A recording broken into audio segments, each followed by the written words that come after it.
tell you that this is about my fifth listening and learning tour, and it is the most attended, so I am so excited. So thank you all for being here.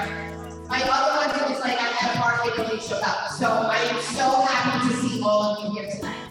And I want to start by thanking Miss Rosa and Mr. Abbott for allowing us to be tonight, and for any of and all of their staff members who are here but who have also supported us in getting this evening ready. So thank you. And I don't know what this video is.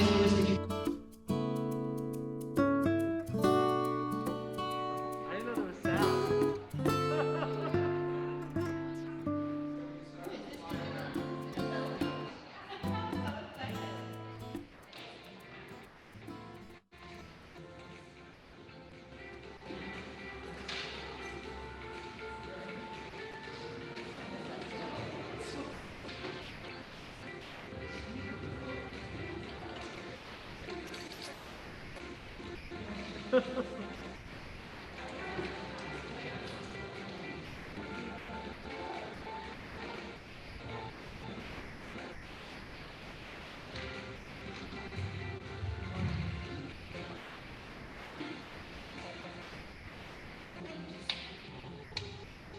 All right, so what I can say to everyone is I remember when I first started as superintendent, there was the community and principal as well as Miss Rosa, principal of Bell Academy as well as Miss Rosa, who came to the CEC and asked for an extension to expand upon the amazing things happening across the 169 and Bell Academy community. I'm really excited for this opportunity. I cannot wait to see the inside. I know it is just going to be the state-of-the-art, amazing, amazing, amazing space for our kids. The one thing that I can say is, I know that construction is not easy, both in our houses or even, in our schools, but it is well worth it.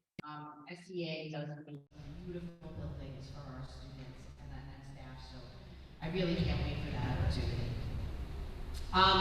I am going to go very quickly through my 90-day plan, our initiatives for this year, because what I really want to do is give our community an opportunity to speak with me, to ask any questions, and where we can actually begin to build community together. I'm really excited to have the opportunity as a superintendent to be out in the community and there talking with you, listening to you around some of the things that you like about what's happening at your schools, some of the things that we may need to adjust or change, and then any advice that you have for me, just from your experience as parents, as community members, as well as staff members that are here tonight. I wanted to let all of you know that we have changed our offices. We used to be, when I first started, I was on the 3rd floor. Then I was on the 4th floor, now I'm on the 5th floor, so I think I'm moving on up. I don't know what I'm doing, but so there's many ways you can reach us in District 25. I will say to all of you, we have a 24-hour response time, and that is thanks to Lewis and Marissa over there. You guys can raise your hands. You can always contact us by calling, texting, or leaving us a voicemail to 347-850-3048. Just so you know, 24 hours a day, 7 days a week, you will get Lewis. So thank you, Lewis. You can also email us at contact@d25.nyc or visit our website at www.d25.nyc/contact. Or you can always message us or check us out on social media, Twitter, Facebook, and Instagram. If anybody wants to take a picture, there you go. Thank you. Okay, for many of you who are here tonight, I know you recognize our Strong Roots, Strong School Street. I see Tommy Coe, one of our former CEC members who played a huge part in helping us formulate this. I'm very proud to say that this vision was built by many people in this room, so Tommy, Mr. Abbott, some of our students, our parents, community members. We talked together about our beliefs and our values as a community. What are some of the things we're really proud of? And what we are proud of as a community is how we are constantly embracing and growing and learning together. We also really do honor and value the diversity that exists across District 25 and how together we are one in our understanding and our beliefs in growing. The funny thing is, I just helped my daughter write her college essay, which I recommend anybody who has a middle schooler here or even an elementary schooler start it now, because it's really hard. But it was an interesting thing for us is as we were brainstorming and rolling out ideas together, we wound up writing it about growing. And I was like, I think it's twofold. Number one is because she's short, very short, she's shorter than me, she's 4'8". And she talked about how when the doctor told her that she had stopped growing, and she said height really doesn't mean anything in terms of growth. But then I started talking to her examples about how we have grown as a community of learners, as a district, in valuing one another, growing with one another, and appreciating one another. So for many years, we have grown as one community over the years, and I'm really proud about what's happening across District 25. Our value is also around empowering our learners, making them decision makers and part of the learning that happens across our district. That is in terms of curriculum, in tasks, and in spending time talking with us about their school culture, their school community. As you know, every time I visit a school, one of the things that I do is I meet with teams of students and I ask them to really be honest with me about, is their curriculum challenging? Are their teachers holding them to high expectations? Is there social emotional learning in the school? Does your teacher know you? Is there somebody in the school you can go to when you're upset or sad? So I think together we all value empowering our learners, embracing our differences, and providing equitable opportunities and access for all. Okay, mission statement I just started. So this year, one of the things that I have spoken with our principals about, who in turn spoke to teachers, and who in turn spoke to students, is about, as we have emerged from this pandemic, one of the things that we wanted to tackle is our strength in community and the things that we have done together, and we want to come back to starting off strong, which is recognizing that during the pandemic there have been learning losses for our students, and we want to make sure that we very quickly close them, but also to go back to the things that we were doing really well as a community, and to recognize some of the things and some of the changes for the good that happened during this pandemic, like our use of technology, parental communication, students who now have access to tools and research opportunities that they have never had before.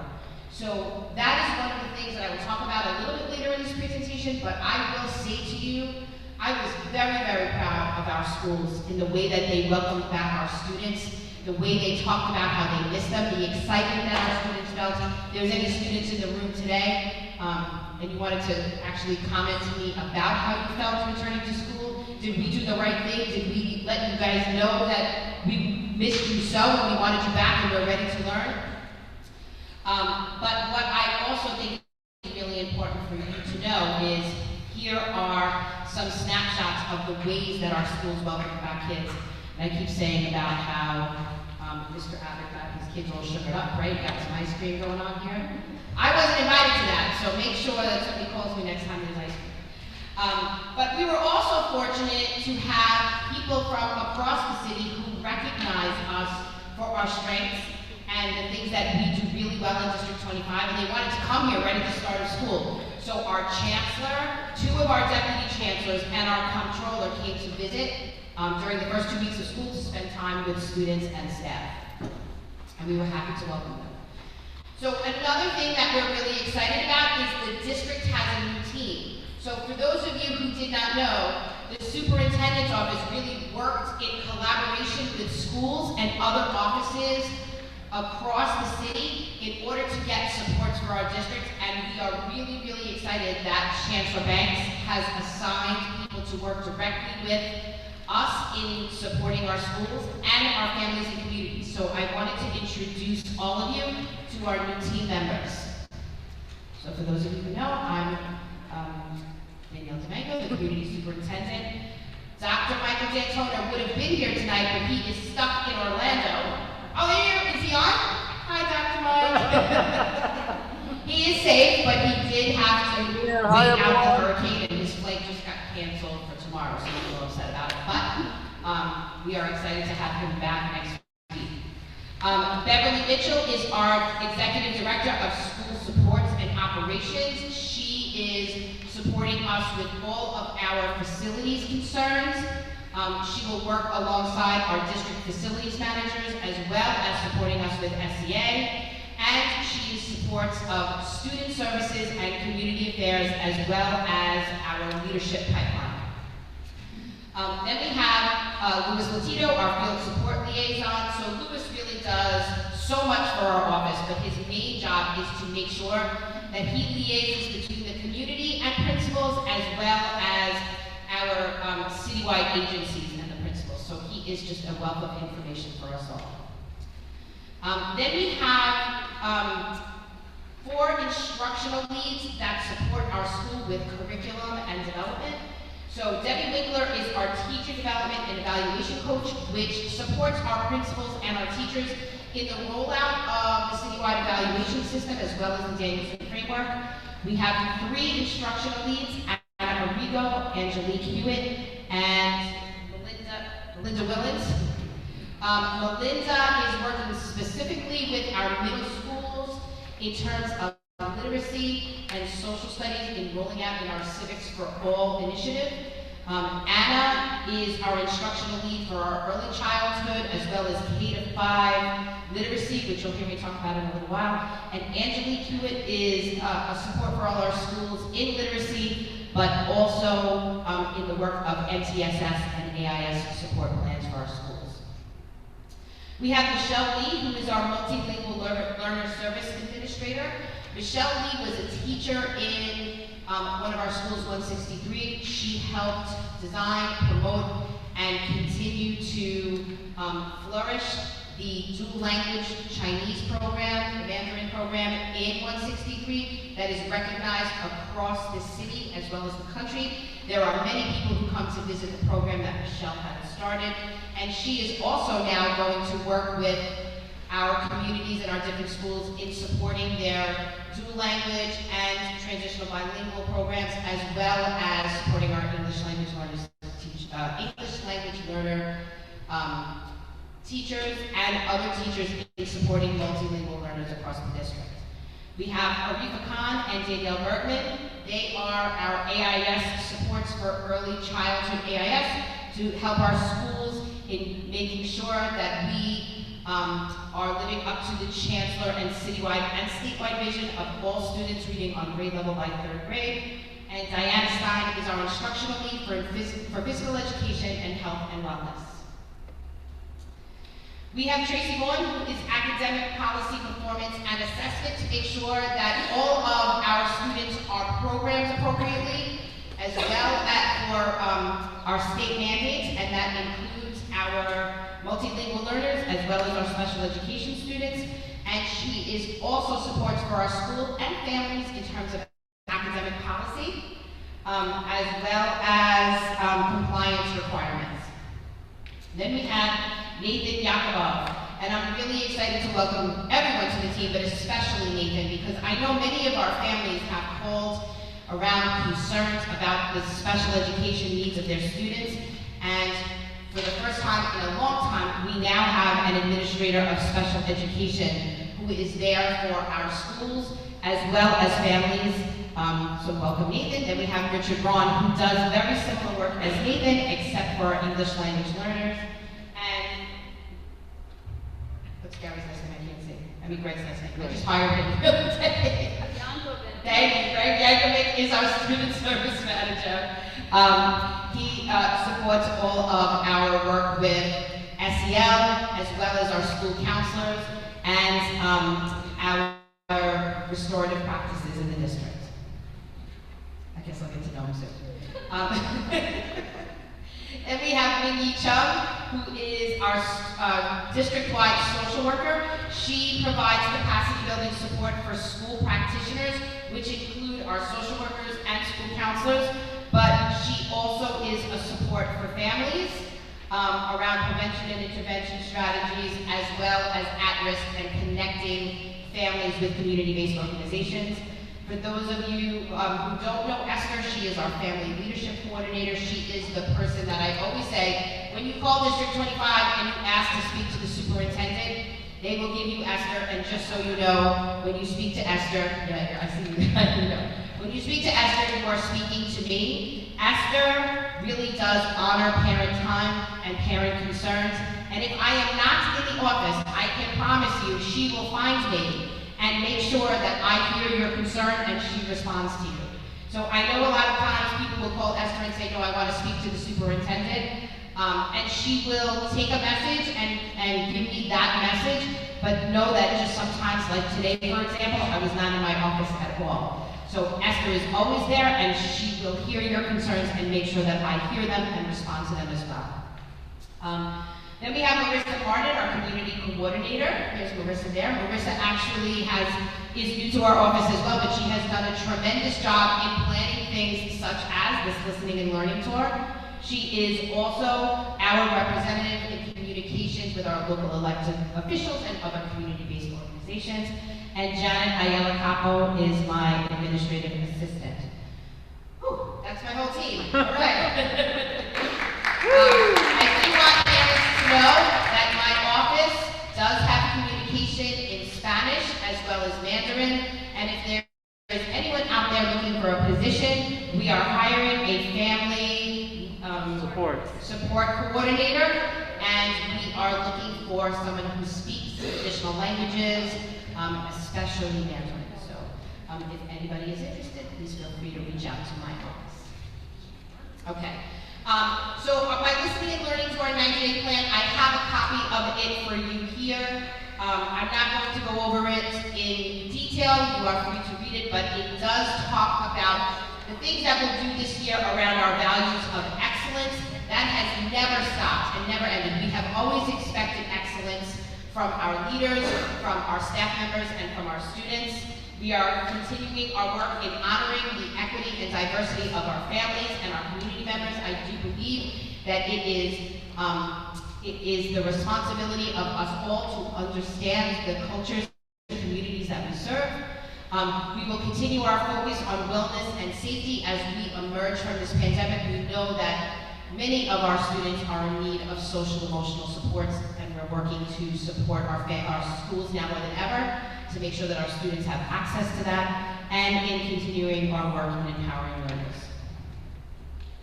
So this is just a small snippet of my listening and learning tour. If you see all those little dots there, that's actually where I will be.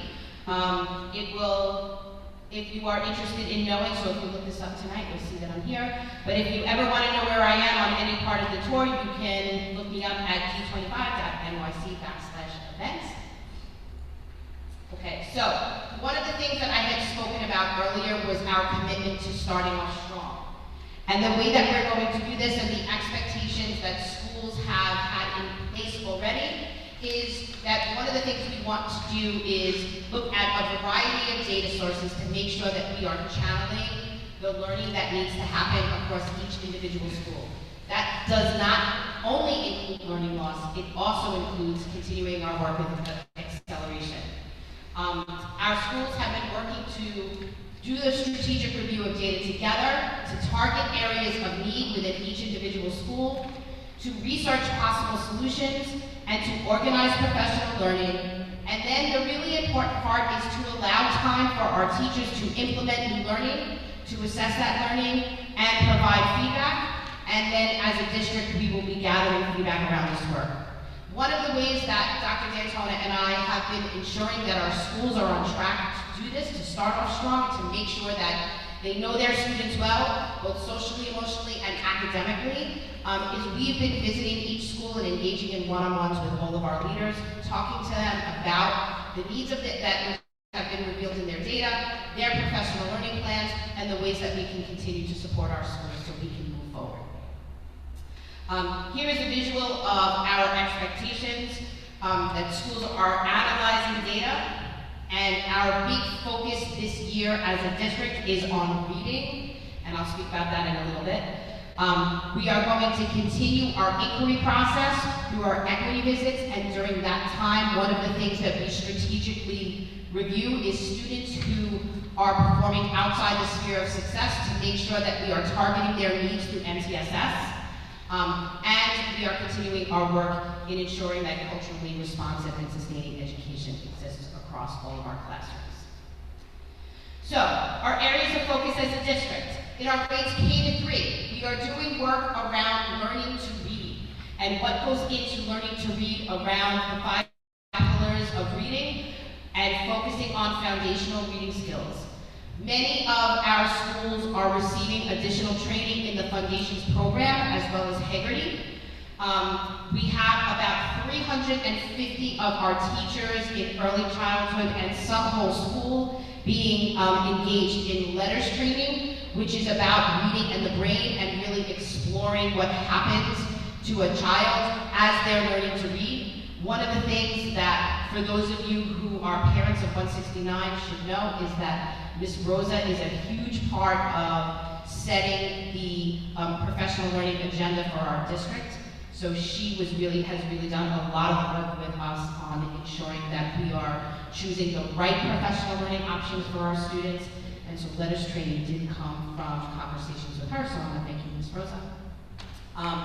And so basically what it really is about for our teachers is recognizing what happens to the students as they're reading, what are the early signs of when a student is doing that work well, and then if there are times in terms of phonics, phonemic awareness, and decoding, if students are struggling, to be able to recognize that and correct it right away before there are learning lags throughout the reading process. So we're very excited to engage in that in our K to 3 grades. In grades 3 to 5, we will continue to close some of those learning gaps in the early childhood reading that did happen from the pandemic, and we are going to be doing that through our multi-tiered system of supports. There are many students that we can make corrections to phonics and phonemic awareness in areas of fluency right within the classroom, and our teachers will be trained to recognize and support that work. But then we will also have additional outside what we call Tier 2 programs, where a child will actually leave the classroom to receive additional supports. So one of the things that I've been saying to our parents is, if you feel your child is struggling in reading, the question that you should ask your teacher, parent coordinator, school principal is, what are some of the MTSS supports that you have available that can maybe close those achievement gaps prior to a child being recommended for an evaluation? I always say to parents, at any time you have a right to recommend your child for a special education evaluation, but there are tools that we call RTI, or intervention programs, that exist across all District 25 schools that you can ask your child's teacher to be a part of. So that may not have to happen because we can close those learning gaps right away. We also have been asked by both New York City as well as Boston College to participate in some of our schools in what they call a CLAVIS program for our English language learners, where they will be working to enrich our students' comprehension skills through engaging text. Okay, middle school. So in our early childhood grades, we are focused on learning to read. In our middle schools, we are focused on reading to learn. Disciplinary literacy work, close reading of complex and compelling grade level texts. We are training our teachers in looking at and understanding why they put certain texts in front of children, and all of that is encompassed in knowing our students well. So we want our students to be challenged and have high grade level text, on grade level and above grade level text, but we also want our teachers to have the training to provide access into that text. We're going to be focusing on nonfiction as well as supporting, once again, with MTSS. Okay, I'm just going to do that. All right, before I open up tonight, this evening, for any questions from our community, one of the things that I know our parent coordinators here have done really well is to support our parents in making sure that they have signed up for their NISCA accounts. How's our stuff here, ladies? Very good. Everyone has one? Okay. If you don't, please make sure you meet with our lovely parent coordinators at 169 Bell Academy to make sure that you are doing one, because they are making changes to this every day. This is going to be a one-stop shop for parents where you can see your child's report card, where you can make changes to any information that you need, where you can reset your child's password account. Remember that, what that was like during the pandemic when you had to do that? Where you can access forms and fill out forms so you don't have to fill them out and have your child run it back. So please, if you have not done so, make sure that you fill out your child's NISCA account. Okay, so tonight I'm going to open up the floor for 3 guided questions. I'm going to say to all of you, you can feel free to ask any question, but in case you get stuck and you want to talk about 3 things, you can talk about what we're doing well. I'm always happy to hear that. If there are areas you think we need to strengthen, I look forward to hearing about that. And if there's any advice you have for me about anything out there. If you're not comfortable speaking live, or if you are on our webcam tonight, you can email us to share your feedback at events at d25.nyc or online at www.d25.nyc/feedback. Okay, so here's our 3 questions. And at this point, if you would like to speak, I have Mr. Abbott with the microphone. Anyone? And Mr. Coe, I do expect you to ask me a question.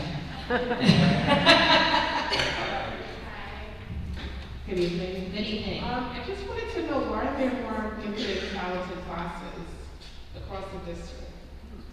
So we currently have 6 gifted and talented programs in the district in our elementary schools, and that is actually above the citywide average. What?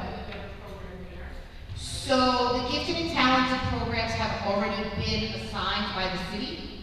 That is a conversation that maybe you might want to have with your school principal as well as the SLT. I know that historically both 169 and Bell Academy have had a different vision around what giftedness looks like, and it's not necessarily based on gifted classes in isolation. So I do recommend that you have that conversation with them. But we are also in conversation in each of our middle schools, which will start today and happen over the next couple of weeks, around expanding some of our gifted and talented programs that happen in the elementary schools to screen programs in middle school. So we're really excited about that. But currently, our gifted and talented offerings are above the citywide average. And we don't actually select the number in our elementary schools, that is done by the city.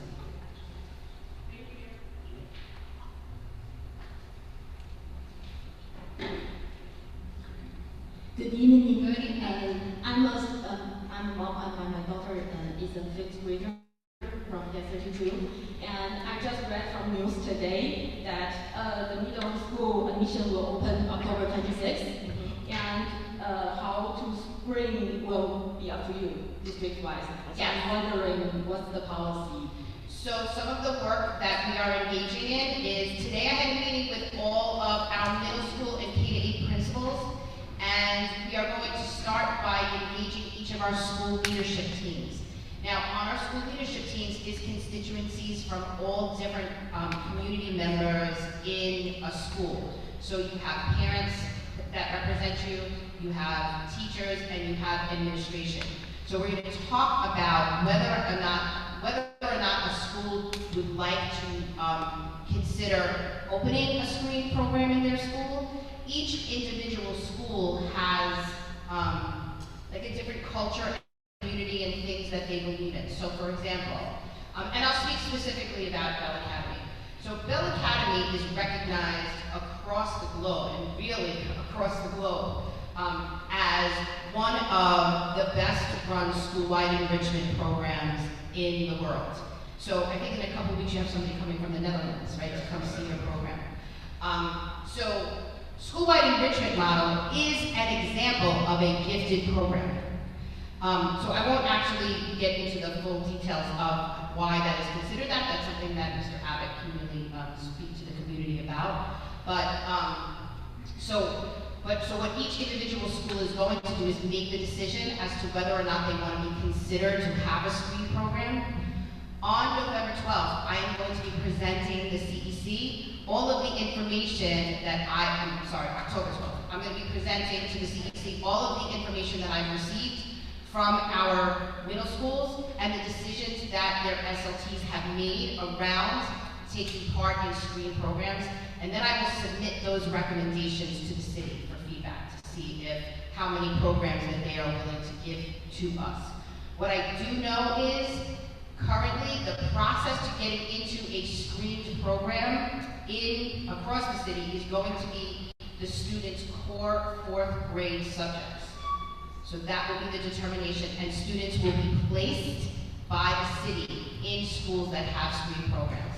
Now, District 25 also has what we call SP programs, which are additional, some of our schools have SP programs, which are additional accelerated programs, and to find out which of the schools have that, you should call each individual school's parent coordinator.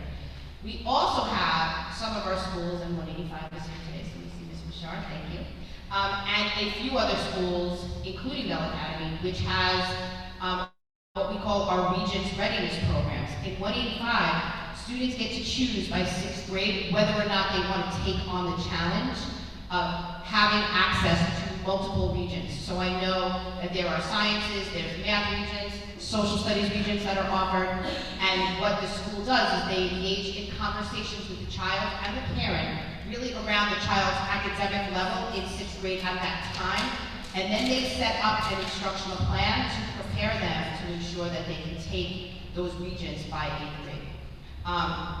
So that's actually the process that we're going to engage in around screen programs. I am open to having those screen programs, but I am also open to maintaining some of the other programs that we have that are accelerated as well.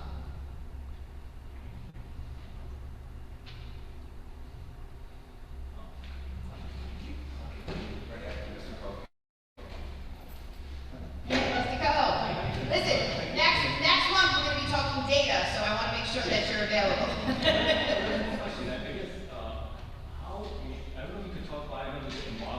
On the data, but I know I looked at the website and we don't have to update data for this past year. But I don't know if we could talk about how we are relative to how we have been in, like, say, 2019 was like 70% kind of rate and for our district. I mean, are we very similar, or how was it being impacted? That's what. Yeah.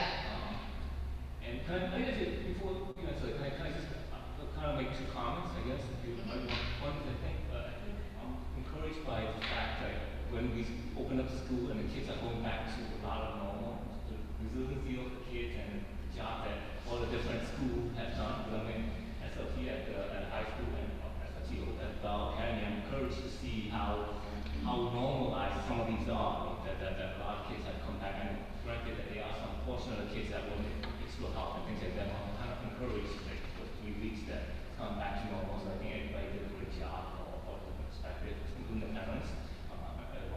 And then in terms of the screen, in terms of the admission, right? Because I'm on a school at SLT at a screen school, at a screen high school, and also I think if you are a parent, you need to make your view known, because there's a window of a couple of weeks where people, through the SLT or your administrative, I mean, like I said, there's 2-3 sides to these, and depending on where you come out, but you should make your view known to either your representative or your school administrator, whether if you're in Bell, if you're in 8th grade or 7th grade and going to one of the school high school, or if you're in, like I said, 5th grade or 4th grade going to the middle school.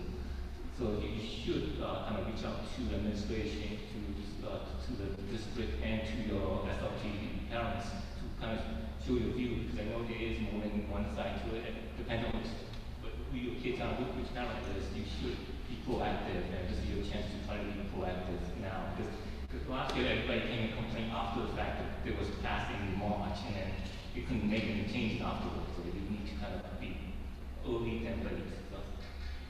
So thank you. Yeah. So thank you, Mr. Coe. And I could not agree with you more.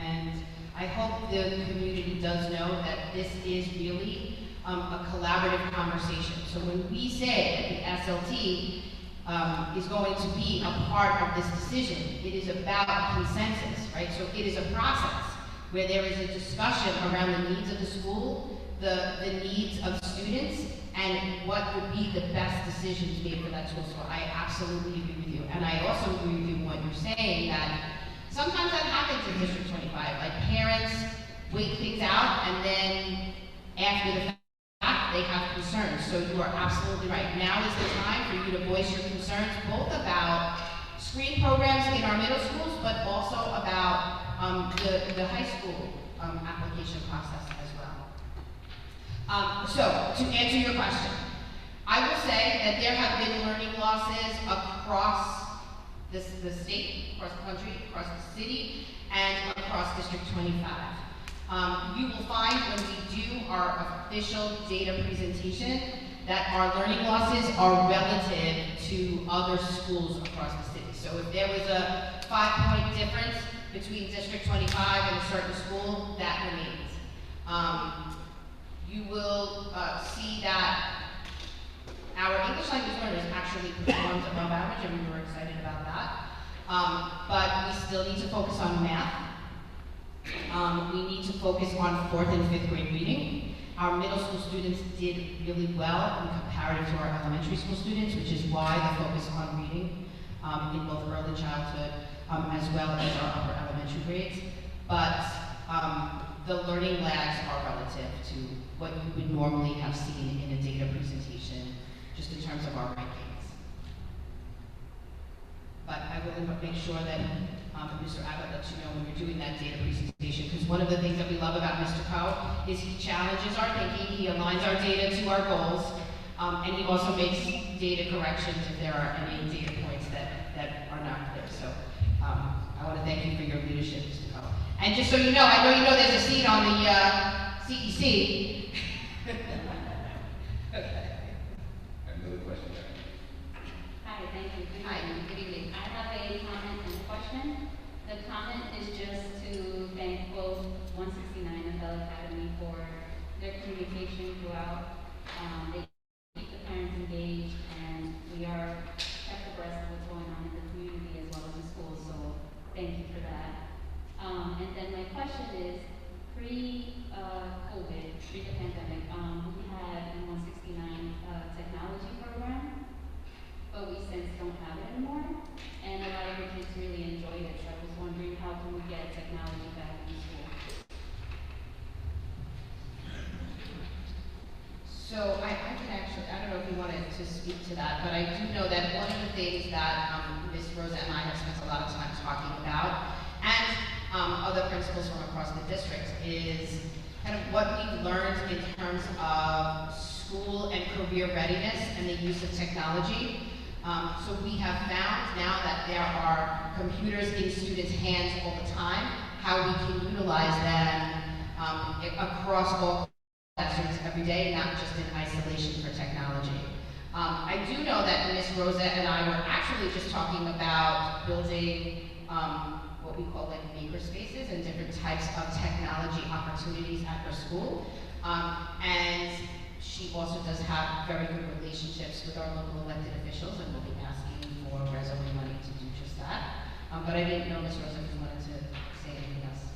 Yeah, and in the meanwhile, we have been exploring the option of partnerships with organizations that can come in and do. I know that the families are specifically looking for like coding and things like that we were doing before we had our register loss when we lost that cluster position. So we're looking at supplementing that through some partnership with outside organizations. So similar to how Inside Broadway comes in and does the arts, we're looking for organizations to come in and support us with the technology piece until our new wing opens and we can have some more technology going on there.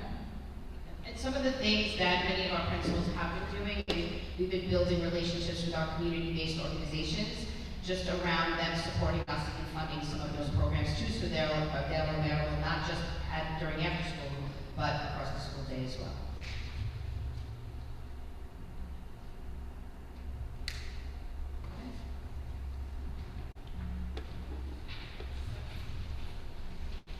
my cardio in today. I know, there you go. Thank you. So, I've been hearing a lot of talk about social emotional learning and that type of support for the students. And also you mentioned strengthening the community and closing learning gaps. And I'm wondering how maybe extending recess time in the schools and giving the children more time to move around, especially on the rainy days and the cold winter days that are coming up, how maybe there might be a way to lengthen that part of the day so the kids can attend better and so that they can concentrate better. I don't know if that's something that is a district concern or if it is individual based on each school. I know that my kids have a 47-minute split between lunch and recess, and my son comes home with only half his sandwich eaten every day, and by the time they get out to recess, there's barely 15 minutes for them to really just relax and run around and not be, all buttoned up perfect following all the rules of the day. So I don't know if that's something that has come up at all, especially with the type of sitting that these kids have been doing for these past few years, especially with, with everything. Our kids were stuck in the classrooms really all year last year, for almost the entirety of the year. They didn't leave really even for art. Our playground was closed for a bulk of the school year. So I don't know if that's something that anybody has any interest in expanding on, because I think that it would be a huge benefit to all of our kids, and it would really go a long way in building their relationships with one another and expanding their attention span to what they need to do during the day. So I will say that does come up a lot, and thank you for that. And I'll say there's always a way, right? Even if we, let's say for scheduling purposes, can't expand recess, there are schools that have a lot of different opportunities for students to be outside classrooms, just opportunities, like you say, art class, phys ed class, for students to be outside in the fresh air. So I do encourage that, and I encourage you to continue to bring that up at the school level. I also want to talk about some of the SEL programs that we do that I think are important that I wish I had when I was younger. So we have a lot of mindfulness work that happens across the school day. Students are taking things like yoga. They have pause time. There's special rooms that they can go into and just spend time sort of gathering themselves. There are also in many of our schools opportunities for students to do things in the hallway.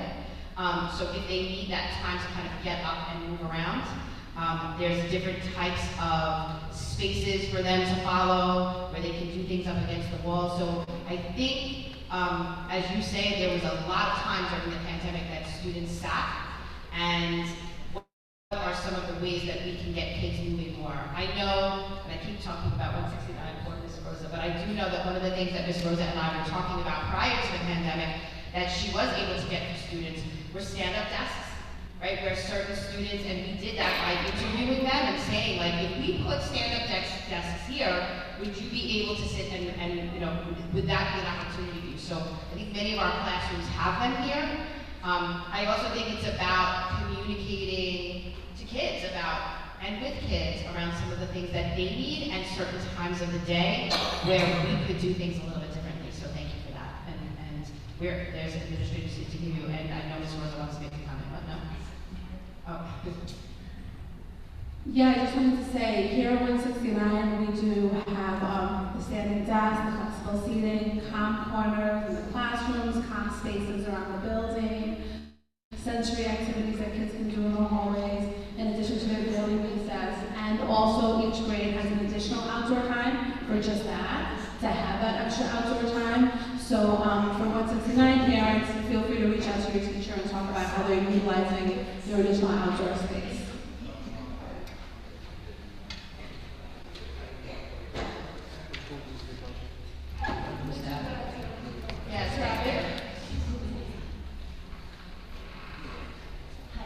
I'm a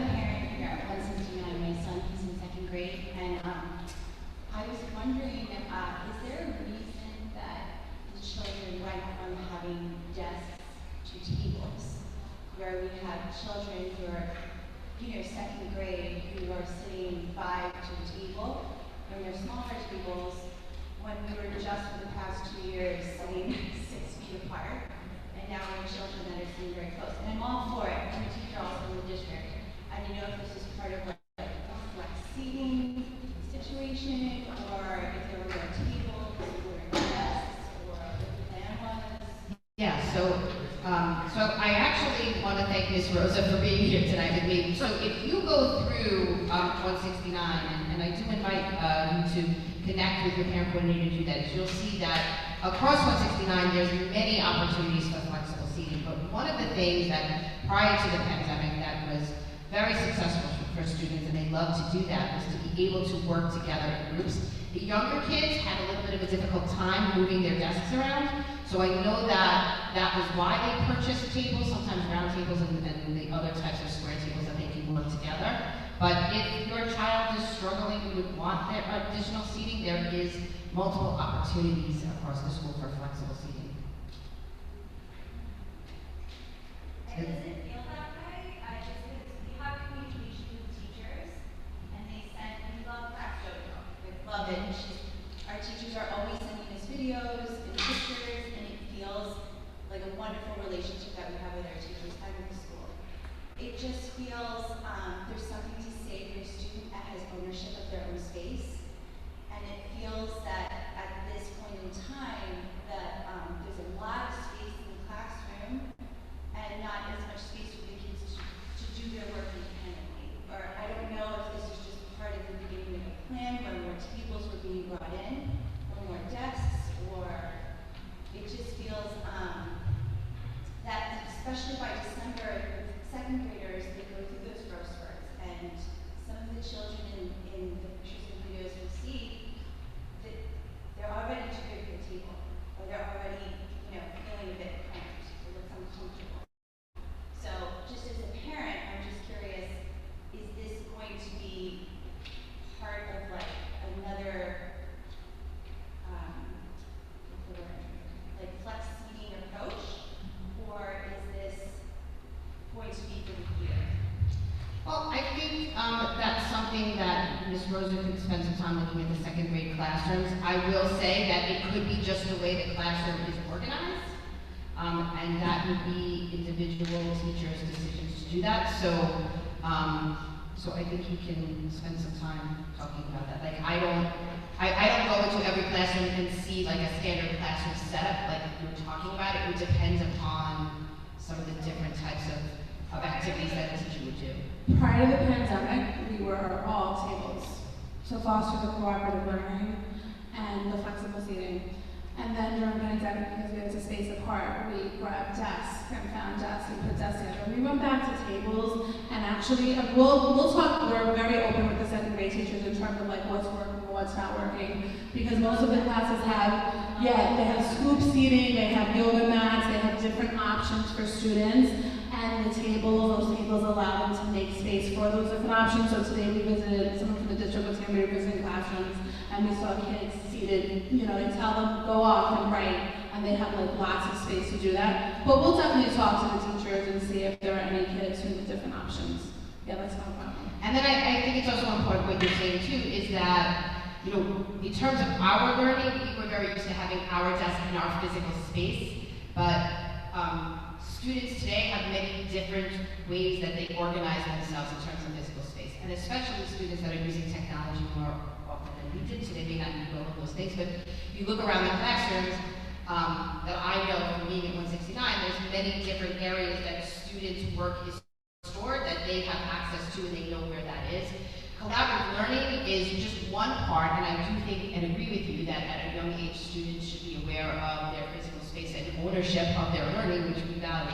But also collaborative learning is part of college and career readiness, as many of corporations are expecting students to be able to do that, things such as Google or around creative seating and just being able to assimilate to the different ways that people organize themselves. And not every organization really does organize themselves in the way that we're used to learning. Like I situate myself in my office with my desk, with my drawers, with my file folders, but there are people who work with me, like Lewis, who hasn't given me a piece of paper in 5 years, you know?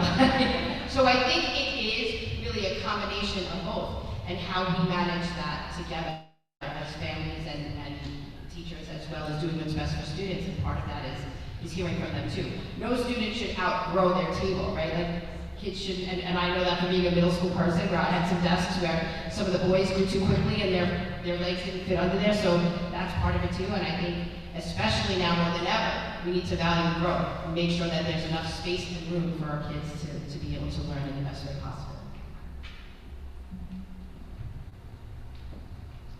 Hello, good evening. Hi, I'm a parent at Cal Academy.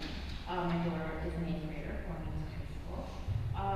In reference to your questions, the first one, what are we doing well? I think that Bell Academy has really great teachers on staff. My daughter has grown tremendously. She always comes home and tells me everything about what the teachers are doing. This year, it's her science teacher and her social studies teachers that are just top of the line. And this is what she can talk about.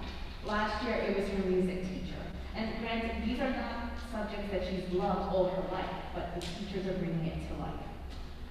I'm an SLT, and I mentioned to Mr. Abbott that budgets were cut, and money makes the world go round, especially in education. Bell is, as you said, an enrichment school model. So throughout the day, the kids are being enriched. But they are being enriched within the scope of being graded on their progress in the said subjects. After-school programs enrich the children without that factor of being graded. So my question is, how can we enrich our children after school to relieve that stress? Last year there was a beautiful music program here in the school that my daughter went into, and she came out loving so much. We have a guitar in the house now, and she's going to start classes later this year. So where are we going to get money? How do we make that happen? Tell me and I'll make it happen. We just need to really I think Mr. Abbott was set to pay him. Well, I didn't pay her to give all those compliments, but thank you. From the Good News Department, we were able to scrounge up some money, and I was able to convince the music teacher to do it once again. So that is going to be one of the programs that we maintain. Okay, so how do we add more programs? So, you know, the first question that I think I would have for Mr. Abbott and the school is, you know, in terms of your after-school program, how many seats are available for your students? Through the CBO, that's about usually 100, but these are through the offerings that we do at the school. So one of the things that I think is really important, and your CBO should be sitting with you at your SLT, and parents should really be talking to the CBO about the enrichment programs that they would want to see in terms of after school for those students. I'm sorry, what's the CBO? The community-based organization, the after-school wild common point. So, and across the district, many of our community-based organizations sit with SLTs where parents and staff members say, like, these are some of the programs that we would want to see happen.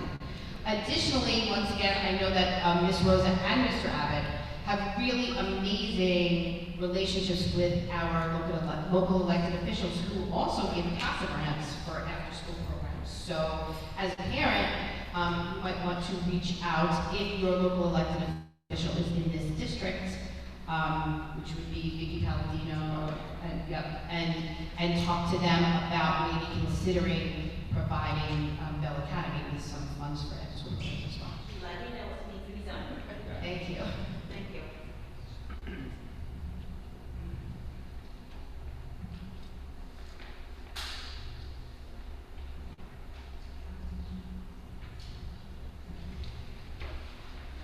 Just so you know, your cookies were delicious. I already ate 2 of them. Good evening. I have 2 boys, a 6th and 8th grader at Bell Academy with Mr. Abbott. And what I want to say is it was wonderful that you started the year with the award ceremony. My little guy was like more on the timid side, and he was so proud to get that. And I was like, how did you make these? Must be good. But he was so proud. So proud. Mom, you got to be there. And then today we have to go home and do the project for the poster tomorrow. thing because it just gave them such confidence. So thank you so much for that. And then I received phone calls from moms about how to get their award. Their child wants to. So it really started off the school year very, very serious. So that was really great. So thank you for all these little moments that really help the children grow. Thank you very much. So I want to thank you. That's advice that you have for me. Really saying that sometimes it's a nice place to start off the school year, rewarding kids, right? I also want everybody to know that you are in the presence of a model math teacher, right? From PS 79. No, still not. Always will be. What, a model math teacher? Yes. You are. You are. She actually implemented very eloquently our work that we did with Bank Street. And she was a model site for both myself and for people leading math work across the district. So that means a lot that you're giving me advice as well. And if anybody has issues with math and early childhood, please see her on your way out. She'll be happy to give advice to any parent. Anti-bullying post-it contest. You submit something and I'll put it in. Add a math task in there. There you go. Extra credit. We have a student comment or question. Is that a code? Yeah, thank you. Yeah. So to kind of change course, to go back to what you said, I know you mentioned that you go to schools across the district to meet with groups of students and ask them how they're thinking about their school. So not this school's amazing, but for other schools, do you think that groups would be chosen of students like that they think represent their school well, better than more than honest? Like the students would not lie, but try to make their school seem better than it is for their superintendent because they want their school to be well represented, so you won't get their honest opinions. So thank you for that question. So to be honest with you, I think sometimes that's how the conversation starts. But I also used to work for a judge before I decided to become a teacher. I wanted to be a lawyer, a trial lawyer. And I was also a dean in middle school, so I'm really good at asking questions to get people to say what they really feel. And so for other principals here, as you know, when I do meet with students, they start off saying everything beautiful, because I know their teacher goes, don't say anything bad to the superintendent. Tell her everything's great here. But then as I start to ask them questions, I think I really do get honest answers. Also, just so you know, I do let principals select students, but also as I visit the classrooms, I select students that I want to speak to as well. Some students who I feel are attentive in class, some students who may be struggling, kids who are not participating in the class at that time. And I spend time saying, like, I just saw you in class and you did not look like you were engaged. Can we talk about some of the ways that I can help your teacher better engage you? So I do ask a wide variety of questions to make sure she's at my meeting when I come to Bell Academy, right? Because I think you'll be honest, Ms. Coe, yes? So yes, I do take that into consideration, and I go into my meetings with students knowing that they don't want to talk badly about their school, and I make them feel comfortable and tell them it's okay, because it's a learning process for all of us. It's like me being here tonight, right? It's about, I really truly want to hear from the community about ways that we can make things better, and then also make sure that we do things well, like what was just said, that this school did something really well that started off the school year great, made kids feel good about themselves and parents welcome in the school. I think it's important to share that across the district. That's the reason why we do it. I don't meet with kids so I can yell at the principal. I meet with kids so I can make their school better, to continue doing what they love, and to make sure I can share those experiences across our schools. 5 minutes.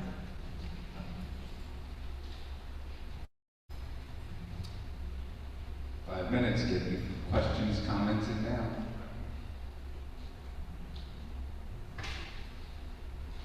All right, well done. All right, guys, I will be here for the next 5-10 minutes. Thank you. Our amazing superintendent, all the building superintendent. If you have any questions or concerns, remember, let me go back. Don't get dizzy. All right, here we go. You can contact me this way. All right, thank you. And thank you everyone who helped us have this